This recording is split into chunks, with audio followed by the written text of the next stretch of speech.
Welcome to voice of versus. తెలంగాణలో పల్లెల్లో పట్టణాలు ఎక్కడ చూసిన సామాజిక రాజకీయ అంశాలు కీలక అంశంగా మారి బీసీ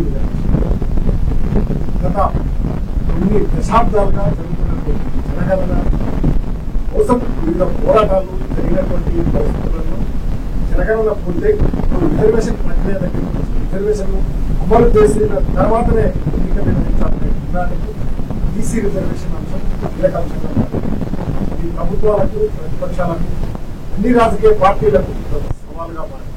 ఇటువంటి నేపథ్యంలో స్థానిక ఎన్నికల్లోకి వెళ్లాలంటే బీసీలకు 45% రిజర్వేషన్ చట్టం చేసిన తర్వాతే ఎన్నికలకు పోవాలనే డిమాండ్ తెలంగాణ వ్యాప్తంగా ఇటువంటి పరిస్థితుల్లో ప్రభుత్వం మాట్లాడడానికి టీఆర్ఎస్ కీలక నేత సీనియర్ కాలంలో టీఆర్ఎస్ పార్టీలో కొనసాగి టీఆర్ఎస్ లో రాష్ట్ర నాయకుడిగా ఉన్నటువంటి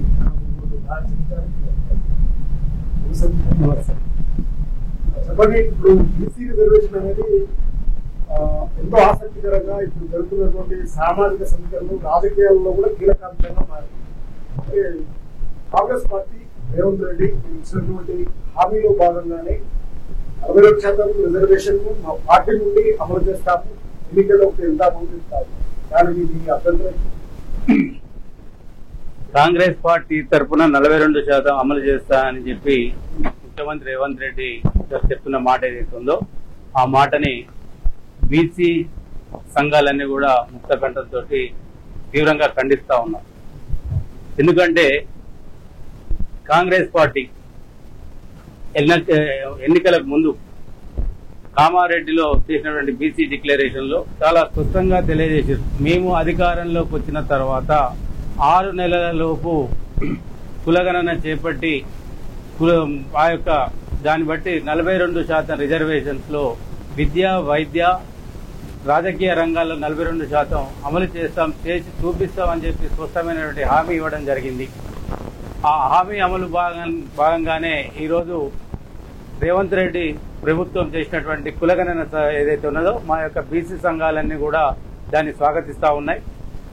ఎట్లయితే స్వాగతిస్తా ఉన్నాయో ఇప్పుడు జరిగేటటువంటి స్థానిక ఎన్నికల్లో కూడా మీరిచ్చిన మాట ప్రకారమే 42% రిజర్వేషన్స్ ప్రకటించి మాత్రమే ఎన్నికలకు పోవాలి, కానీ ఒక పార్టీగా మీరు ఇస్తా అన్న 42% మీరు ఇస్తా అన్న దాన్ని మాత్రం అది చట్టబద్ధత కాదు, చట్టబద్ధత కల్పించే ఎన్నికలకు పోవాలని చెప్పి మా బీసీ సంఘాలు స్పష్టంగా కోరడం జరుగుతూ ఉన్నది. అంటే చట్టబద్ధత చేయకుండా కాంగ్రెస్ పార్టీ ఉన్నటువంటి తెలంగాణలో ఉన్నటువంటి రిజర్వేషన్ ఎన్ని గ్రామ పంచాయతీలు ఉన్నాయి, దాదాపు 1000-1500 గ్రామ పంచాయతీలు 42% బీసీలకు ఇస్తారంటున్నారు కదా, ఇంకా తప్పేది కాంగ్రెస్ కాదు కదా, ఇక్కడ బాధ్యత టీఆర్ఎస్ పార్టీ కదా. అది బీసీ సమాజాన్ని మోసం చేయడం అవుతుంది. అది చట్టబద్ధత కల్పిస్తేనే మా బీసీలకు న్యాయం చేసినట్టుగా ఉంటుంది. ఒక పార్టీగా చేస్తే అది బీసీలని మళ్లీ అవమానపరచాలని, అణిచివేయబడాలని చేస్తున్న ప్రయత్నంలో భాగంగానే భావిస్తాం. గత 60 సంవత్సరాలుగా మా బీసీ సమాజం అణిచివేతకు గురి కాబడుతూ ఉన్నది. మేము ఎన్నో సంవత్సరాలుగా డిమాండ్ చేస్తూ ఉన్నాం. బీసీ సంఘాలు, బీసీ సమాజం కూడా ప్రతిసారి మేము చేస్తున్న ఏకైక డిమాండ్, మరి ఢిల్లీలో జంతర్ మంతర్ దగ్గర కానివ్వండి, ఇక్కడ కానివ్వండి అనేక సందర్భాల్లో పోరాటాలు చేయడం జరిగింది. కులగణన చేయాలి, మా జనమెంతో తెలియజేయాలి. మరి గొర్రెలకి, బర్రెలకి అన్నిటి కూడా లెక్కలు ఉన్నాయి, బీసీలకు ఎందుకు లెక్కలు లేవు అనే విషయాన్ని అనేక సందర్భాల్లో నిలదీసినటువంటి సందర్భాలు కూడా ఉన్నాయి. ఆ సందర్భాల ద్వారానే అతను ఇచ్చినటువంటి మాట ప్రకారం మేము ఈ రోజు అడుగుతా ఉన్నాం. అది చట్టబద్ధత కల్పించే ఎన్నికలకు, స్థానిక ఎన్నికలకు పోవాలనేది మా యొక్క ప్రధానమైనటువంటి డిమాండ్. చట్టబద్ధత లేకుంటే మీకు జరిగే నష్టం ఏమిటి? అన్ని పార్టీలు కాంగ్రెస్ పార్టీ ఇచ్చిందంటే ప్రధాన ప్రతిపక్షాల బీఆర్ఎస్ కూడా కష్టంగా ఇస్తుంది కదా, నష్టమే. ఏ పార్టీ అయినా కానివ్వండి, ఇవాళ బీఆర్ఎస్ఏ కానీ, కాంగ్రెసే కానీ, బీజేపీ కానీ, కమ్యూనిస్టులే కానీ, ఏ పార్టీ అయినా కానివ్వండి చట్టబద్ధత కల్పించినాకనే పోవాలనేది. లేకపోతే అన్ని పార్టీలు కూడా మా బీసీలని అణిచివేసే ధోరణితో చూస్తున్నామని చెప్పి కూడా గ్రహించాల్సినటువంటి అది అవసరం కూడా ఉన్నది. మీరు బీసీలకు రాజ్యాధికారం కావాలి, బీసీ జనాభా ఎక్కువ ఉంటుంది కాబట్టి అది డిమాండ్ ప్రధానంగా రాజ్యాధికారమే ధ్యేయం. అది బీసీ అందరూ బీసీలు కోరుకునేది డిమాండ్ చేసేది. ఈ స్థానిక సంస్థల్లో రిజర్వేషన్లు ఇచ్చినంత మాత్రాన రాజ్యాధికారం అనేది ఏ విధంగా సాధ్యమైంది చట్టాలు చేయాల్సింది అయితే ఎమ్మెల్యేలే కదా. ఈ స్థానిక అంశాల్లో అంత కీలకంగా ఏమి చట్టబద్ధత లేదు. ఈరోజు మళ్ళీ తప్పుగా మాట్లాడుతూ ఉన్నారు. అది అగ్రవర్ణాలు చేస్తున్నటువంటి ఎత్తుగడల కుట్రలో భాగమే. భారతదేశానికి స్వాతంత్రం వచ్చినప్పటి నుంచి ఇప్పటి వరకు కూడా మీరు కూడా చూడండి, మీరు తెలిసినటువంటి ఏ గ్రామానికి వెళ్ళినా ఎక్కడికి వెళ్ళినా ప్రతి గ్రామంలో బీసీ ఎస్సీ ఎస్టీ సోదరులు మైనార్టీ సోదరులు కానివ్వండి దాదాపుగా 80% పైగా జనాభా ఉంటారు. 80% జనాభా ఉన్నా కూడా ఆ గ్రామంలో కనీసం సర్పంచ్గా 20% లేనటువంటి వాళ్ళు, ఒక ఊర్లో 5-6 ఇండ్లు కూడా లేనటువంటి వ్యక్తులు సర్పంచ్లుగా, ఎంపీటీసీలుగా, జెడ్పీటీసీలుగా, మున్సిపల్ చైర్మన్లుగా, జెడ్పీ చైర్మన్లుగా చలామణి అవుతా ఉన్నారు. అంటే గ్రామం నుంచే వారు బీసీలని అనగదొక్కబడతా ఉన్నారు. బీసీలు నాయకులుగా కాకుండా చేస్తున్నటువంటి కుట్రలో భాగంగానే ఇప్పుడు కనుక జరిగింది. ఆ యొక్క బీసీలు ఎప్పుడైతే గ్రామంలో గ్రామ స్థాయిలో బీసీలు సర్పంచులుగా, ఎంపీటీసీలుగా ఎప్పుడైతే ఊళ్ళో రాజ్యాధికారం ఉంటుందో మరి ఆ రకంగా మండల్లో కానీ, జిల్లాలో కానివ్వండి, నియోజకవర్గంలో కానివ్వండి, రాష్ట్రంలో కానివ్వండి మా యొక్క బీసీల యొక్క రాజ్యాధికారం ఎక్కువ ఉంటుంది. మన సర్పంచులు, స్థానిక ప్రజాప్రతినిధులు ఎక్కువ ఉంటారు కాబట్టి ఎమ్మెల్యేలు కూడా ఎంపీలు కావడానికి కూడా ఎక్కువ ఆస్కారం ఉన్నది. అన్ని గ్రామాలలో కూడా అంటే జనరల్ గా ఏంటంటే ప్రతి విలేజ్ వాళ్లే సర్పంచ్లు అవుతారు, వాళ్లే ఎంపీటీసీలు అవుతారు కాబట్టి ఆటోమేటిక్ గా మండలంలో వాళ్ళ నాయకత్వం గట్టిగా ఉంటుంది. మండల నాయకత్వం గట్టిగా ఉంటుంది, ఎమ్మెల్యేలు వాళ్ళే అవుతున్నారు కదా. అదే సర్పంచ్లు, ఎంపీటీసీలో మేమైతే దాంట్లో బీసీల రాజ్యం ఎప్పుడు వచ్చేది. ఆ యొక్క బీసీల రాజ్యం వస్తుందని చెప్పి కొన్ని సంవత్సరాలుగా స్వాతంత్రం వచ్చినప్పటిదాకా అణచివేయబడతా ఉన్నది. బీసీలని అణచివేయబడతా ఉన్నారు. మాకు ఇప్పుడు ఇస్తా అన్నటువంటి 42% ఇస్తా అన్న 42% ఏతున్నదో అది ఇవ్వని అంటున్నాం. మళ్ళీ అణచివేసే ధోరణిలాగానే మా పార్టీ పరంగా ఇస్తా అని చెప్పి ఏ పార్టీ ఆ పార్టీ ప్రకటిస్తే అది చెల్లుబాటు కాదనేది చాలా స్పష్టంగా చెప్తా ఉన్నాం. చట్టబద్ధత అయితే ద్వారానే ఎన్నికలకు పోవాలని మేము విద్యా ఉద్యోగాలలో రాజకీయంలో అమలు చేయాల్సిన అవసరం ఎంతైనా ఉంది. మేమెంతో మా వాటా మాకేమని చాలా స్పష్టంగా బీసీ సంఘాలు చాలా స్పష్టంగా కొట్లాడుతూ ఉన్నాయి. అనేక మంది కేంద్రంలో ఉన్నటువంటి అన్ని పార్టీలకు కానీ, రాష్ట్రంలో ఉన్న అన్ని పార్టీలకు కానీ, ప్రతి ఒక్క రాజకీయ పార్టీలు కూడా విన్నవించుకుంటా ఉన్నారు. ప్రతి మా యొక్క బీసీ సమాజం జరుగుతున్నటువంటి ఇప్పుడు ప్రజెంట్ జరుగుతున్నటువంటి ఏదైతే రాజకీయ వాతావరణం అయితే ఉన్నదో బీసీ సమాజం నిశ్చితంగా పరిశీలిస్తూ ఉన్నది. బీసీలు దాని మీద దృష్టి పెడతా ఉన్నారు. బీసీ మీద వాళ్ళు ఆలోచన చేస్తూ ఉన్నారు. ఏ రాజకీయ పార్టీ ఏ రకంగా స్టాండ్ ఉండబోతుంది అనే దాన్ని కూడా చాలా స్పష్టంగా దాన్ని అబ్జర్వ్ చేస్తూ ఉన్నారు. ఒకవేళ మళ్ళీ మోసపోయేటటువంటి కుట్రలు ఏమైనా జరుగుంటే ఖండించడానికి సిద్ధంగా మా బీసీలు కానీ, బీసీ మేధావర్గం కానీ సిద్ధంగా ఉందని తెలియజేస్తా ఉన్నాం.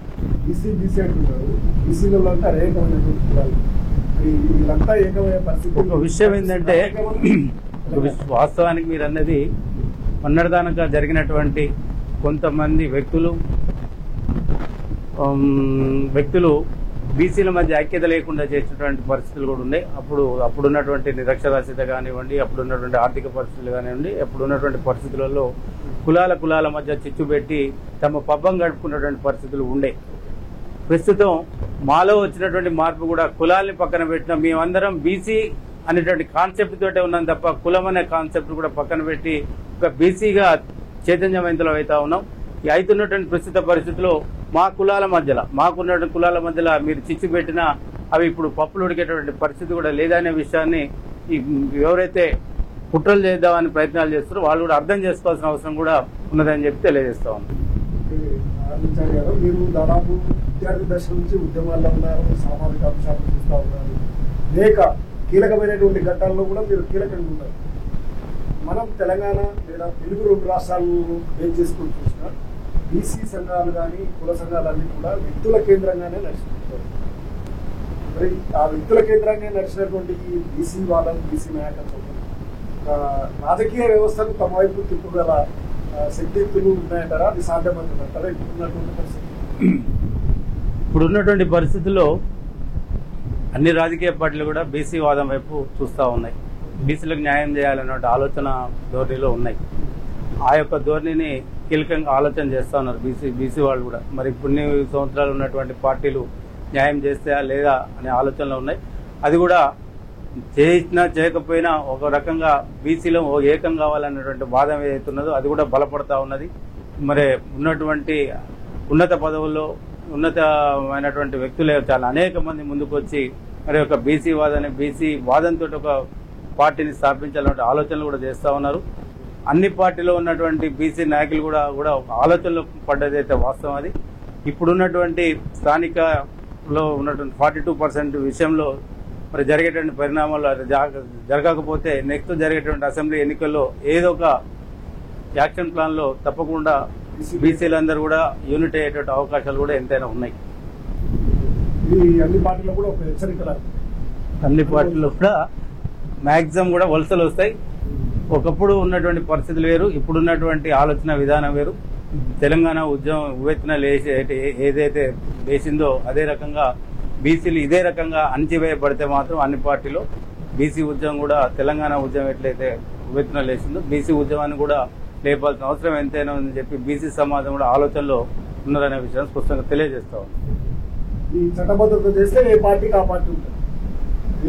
బీసీ రిజర్వేషన్ చట్టబద్ధత అనేది మా హక్కు, మా హక్కు. అది మేము ఎంతున్నో మాకు అంతిమం అనేది మాకు అంతిమ లక్ష్యం రాజ్యాధికారం కోసమే మా యొక్క అంతిమ పోరాటం.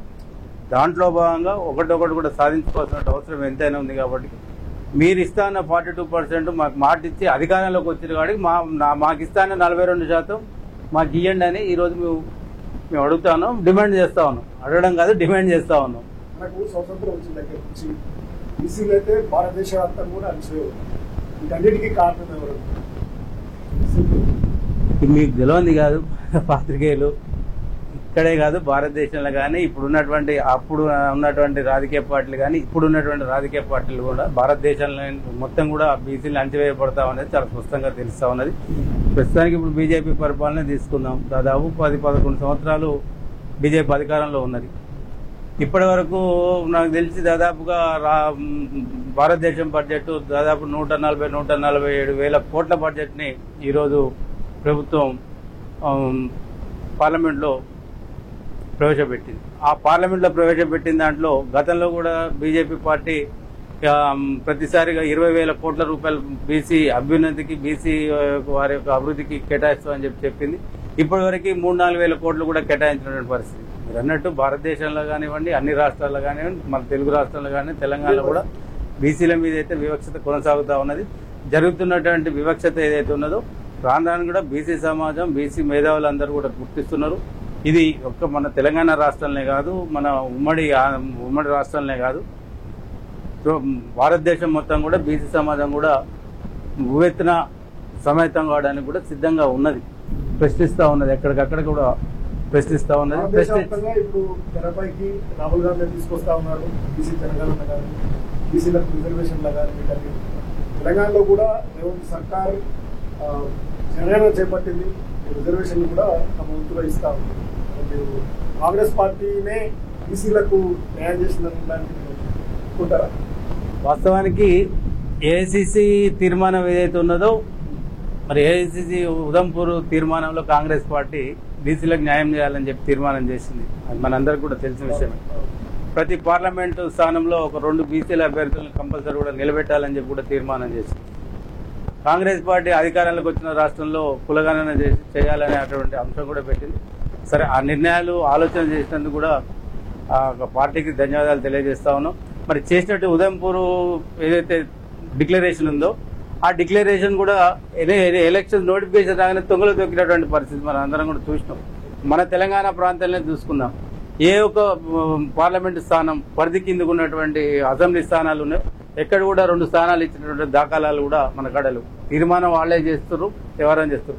మన రాష్ట్రంలో కామారెడ్డిలో చేసినటువంటి బీసీ డిక్లరేషన్లో ఇచ్చిన హామీ మేరకు కులగణన చేసినందుకు మేము స్వాగతిస్తా ఉన్నాం. ఇందాక కూడా కాంగ్రెస్ పార్టీ తీసుకున్న నిర్ణయాన్ని స్వాగతిస్తా ఉన్నాం. ఈ యొక్క 42% అధికారంలోకి వచ్చిన 6 నెలల్లో చేస్తా అన్నటువంటి ఈ యొక్క అంశాన్ని ఇప్పటిదానికి ఎందుకు వాయిదా వేస్తా ఉన్నారు? మళ్ళీ బీసీలని ఏదో కులగణన చేసి మేము చేసినామని చెప్పి మాట తప్పించుకోవడానికి మళ్ళీ ఒక ఎత్తుగడ చేస్తురా అనేది మాకు అనుమానంగా ఉన్నది. మీరు 42% రిజర్వేషన్ చేసి మీరు ఇచ్చిన హామీ నిలబెట్టుకోమని మేము అంటా ఉన్నాం. ఇప్పుడు హైకోర్టు తీర్పిచ్చింది స్థానిక ఎన్నికలను వెంటనే నిర్వహించాలి 3 నెలల లోపల. మరి ఇప్పుడు రిజర్వేషన్ ని 42% రిజర్వేషన్ అమలు చేయడానికి చట్టబద్ధత చేయడానికి ప్రభుత్వానికి సమయం సరిపోతుందా? అది ఏ విధంగా చేస్తే సాధ్యం? అది కాంగ్రెస్ పార్టీ చేస్తున్న ప్రయత్నం. నేను చెప్పేది అదే, చాలా ఇందాక కూడా నేను స్పష్టంగా చెప్పిన, అధికారంలోకి వచ్చిన 6 నెలల్లోపు మేము అమలు చేస్తామని స్పష్టంగా చేస్తున్నాం. ఇప్పుడు దాదాపుగా అధికారంలోకి 18 నెలలు అవుతుంది. కోర్టులో ఎప్పుడో వేసినటువంటి కేసు, మరి ఆ కోర్టులో ఉన్న కేసు ఉన్నదనే సంగతి విషయం తెలుసు. మరి ఈ 18 నెలల కాలంలో మన భారత పార్లమెంట్ సమావేశాలు జరిగినాయి. మరి భారత పార్లమెంట్ సమావేశాలు జరిగినప్పుడు ఈ యొక్క అంశాన్ని తీసుకొని రాలేదు. రాజ్యాంగ సవరణ ద్వారా 9వ ఆర్టికల్ దాన్ని చేర్చాలనే విషయం వీళ్ళకి తెలుసు. కులగణన చేయాలనే సంగతి తెలుసు. చేసి అసెంబ్లీలో ఆమోదం చేసి పార్లమెంట్లో ప్రవేశపెట్టాలనే సంగతి వీళ్ళకి తెలుసు కదా. ఇంత లేట్ ఎందుకు చేశారు? మరి ఇప్పుడు ఎట్లా సాధ్యం? పార్టీకి ఇస్తారంటున్నారు, ఏ విధంగా చేయాలని మీ అది అన్ని పెద్దన్న పాత్ర పోషించాల్సిన అవసరం కాంగ్రెస్ పార్టీకి ఉంది. అన్ని రాజకీయ పార్టీలు తీసుకొని పార్లమెంట్లో ఒత్తిడి చేయాల్సిన అవసరం కూడా ఈ కాంగ్రెస్ పార్టీకి ఉన్నది. ఉన్నది. మరి అది స్పెషల్ జీవో ద్వారా చేస్తారా, ఇంకేదో చేస్తారా అనేది మీరు ఇవాళ కోర్టు ఇప్పటికిప్పుడు కోర్టు ఇచ్చింది కాదు కదా ఈ తీర్పు. ఈ కోర్టులో గత కొంత దాదాపుగా 7-8 నెలల నుంచి జరుగుతున్నటువంటి చర్చ. Thank you. ఓకే, ఉన్నారు కదా బీసీ రిజర్వేషన్ 42% చట్టబద్ధత చేసిన తర్వాతనే స్థానిక ఎన్నికలకు వెళ్ళాలి. ఇప్పుడు కాంగ్రెస్ బీజేపీ రెండు కూడా బీసీలను మోసం చేస్తూ ఓటు బ్యాంక్గా వాడుతున్నాయి. ఇంతవరకు ఎటువంటి బీసీలకు న్యాయం చేసినటువంటి పరిస్థితి లేదు. కాబట్టి ఇప్పుడు ఈ 42% రిజర్వేషన్ ప్రకటించి చట్టబద్ధత చేసి స్థానిక ఎన్నికల్లోకి వెళ్ళి తమ యొక్క నిబద్ధతను చాటుకోవాలని వాయిస్